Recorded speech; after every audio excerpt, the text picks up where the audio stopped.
Смеется солнышко веселое золотыми ручейками над садами и над селами, над полями и лугами. Здесь идут летние дождики, светят радуги цветные. Здесь простые подорожники, детства самые родные. Здесь простые подорожники, детства самые родные.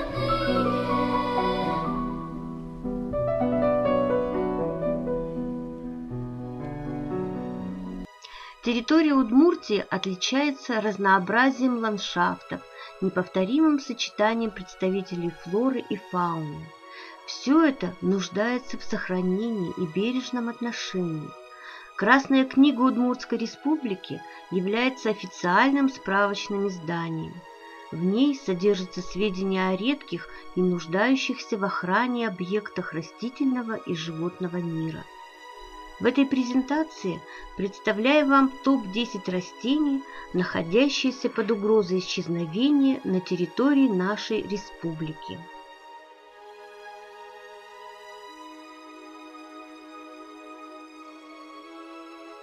Адонис весенний – вид из семейства лютиковых.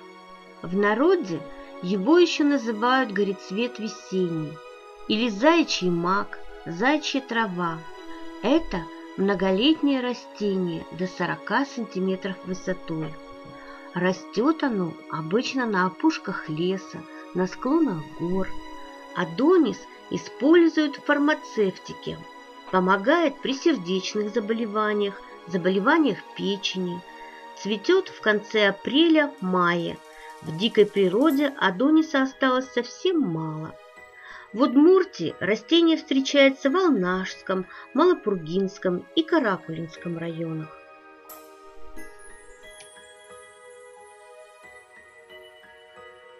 Бровник одноклубневый, вид из семейства орхидные. Многолетнее травянистое растение с одним цельным клубнем и стеблем 10-25 см высоты. Цветки мелкие, желтовато-зеленые, паникающие, собраны в рыхлое цветение.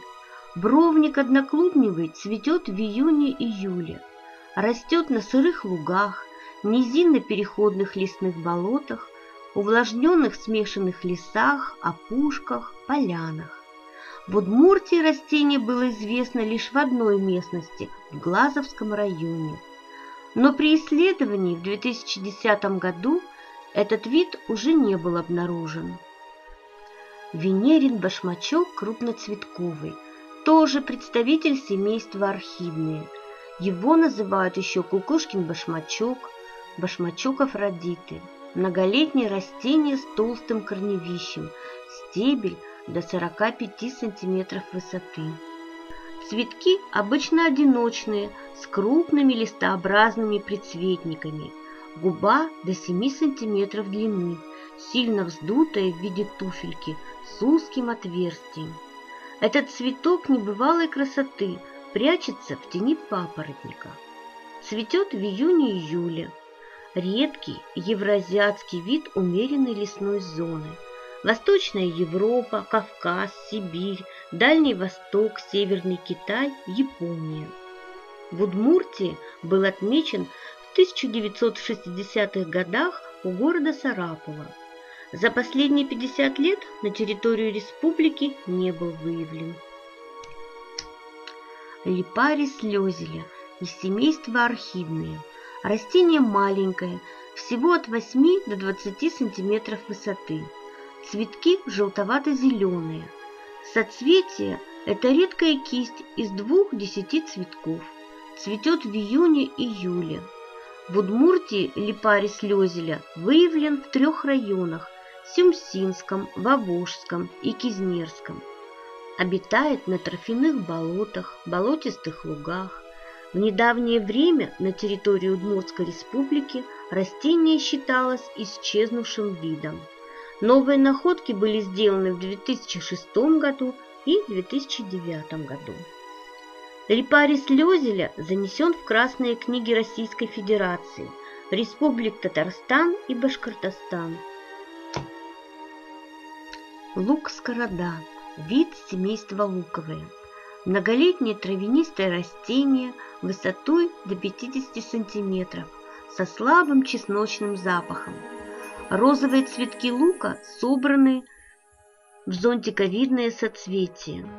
Они выделяют много нектара, привлекая насекомых-опылителей, возможно и самоопыление. Растет одиночно или небольшими группами в тенистых хвойных, смешанных и лиственных лесах. В нашей республике найден в Ярском, Якшургодинском и Воткинском районах. Лук-скорода используется в качестве декоративного растения. Успешно культивируется в ботаническом саду Удмуртского государственного университета.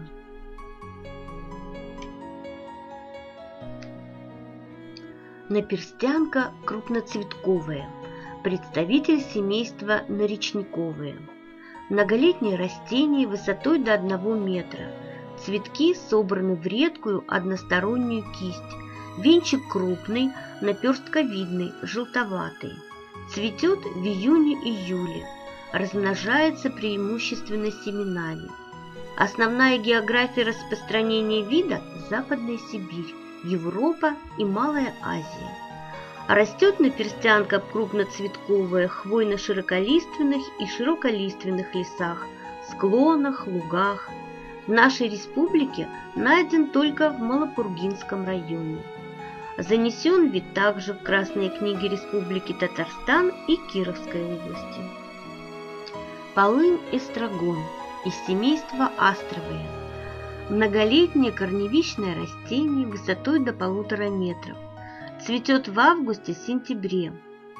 Основное место распространения в Евразии и Северной Америке. В Удмуртии полынь-эстрагон растет на острове Телеговском Каракулинского района. Встречается на приречных песках и галечниках, лесных полянах и опушках, в степях, зарослях кустарников. В связи с изменением уровня Нижнекамского водохранилища численность растений сократилась. Росянка английская, вид семейства росянковые. Природоохранный статус первой категории.